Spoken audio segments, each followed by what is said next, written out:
Pengacara Rasman Arif Nasution menganggap adanya keterlibatan anak jenderal dalam kasus Vina hanya isu belaka. Rasman mengklaim telah melakukan penelusuran yang menganggap anak jenderal yang dimaksud baru berumur 2 tahun saat Vina dibunuh. Banyaknya beredar informasi bahwa ini seolah-olah melibatkan anak seorang jenderal. Ada jenderal aktif, ada jenderal purnawirawan yang katanya ini orang gede di negara ini. Nah, sekarang saya jelaskan. Berdasarkan penelusuran kami bahwa Kapolres Cirebon Kota tahun 2016 pada bulan Agustus ya, itu adalah AKBP AD, V, dan D. Sorry ya. Inisial A, V, Victor ya, B. Ini Kapolresnya, 2016. Dan sebelum beliau menjadi Kapolres, ada seorang Kapolres juga berinisial AKBP IJ, India Jenggo.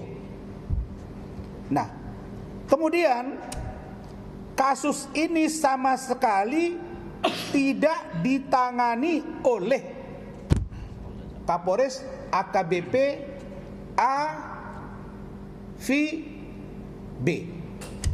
Ya, ini penelusuran. Saya nggak mau sebut nama orangnya langsung. Kenapa?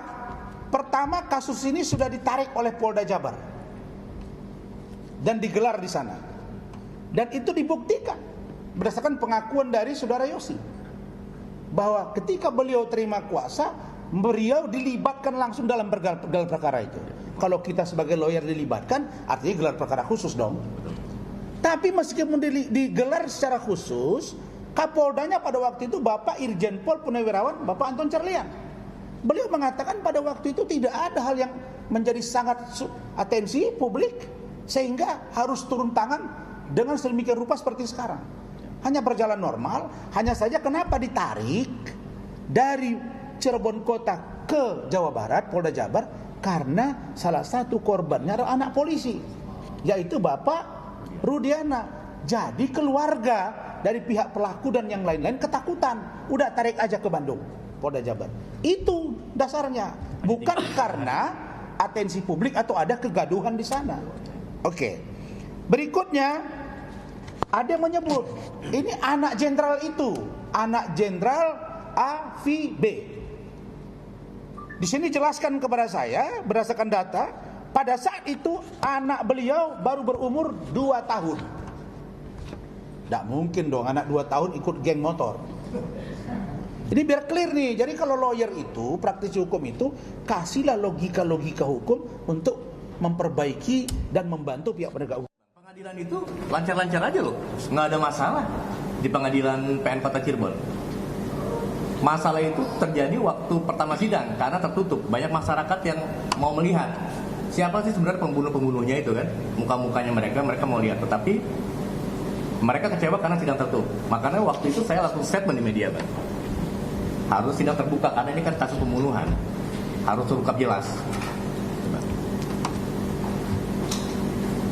Waktu putusan pun mereka banding itu loh, makanya saya kaget waktu 8 tahun ke depan ya Bang ya, begitu ada film tentang 7 hari meninggalnya Vina, kok bermunculan statement-statement yang bahwa ini adalah salah tangkap.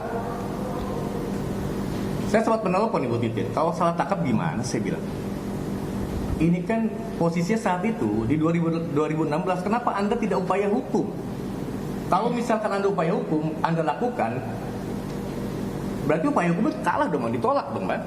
Posisinya, upaya hukum pasti ditolak karena putusan mereka itu tetap yang 7 orang itu seumur hidup dan yang 8 tetap di 8 tahun. Waktu saya mengawal sidang itu, memang terdakwa itu ada 11 Bang. Dalam persidangan terdakwa itu ada 11. Ada 11 betul. Oke. Yang disidangkan 8 orang tuh 1 sudah lebih dulu kan yang di bawah umur, Ya. yang 7 itu menyusul. Saka maksudnya. Oke. Saka lebih dulu sidangnya. Oke.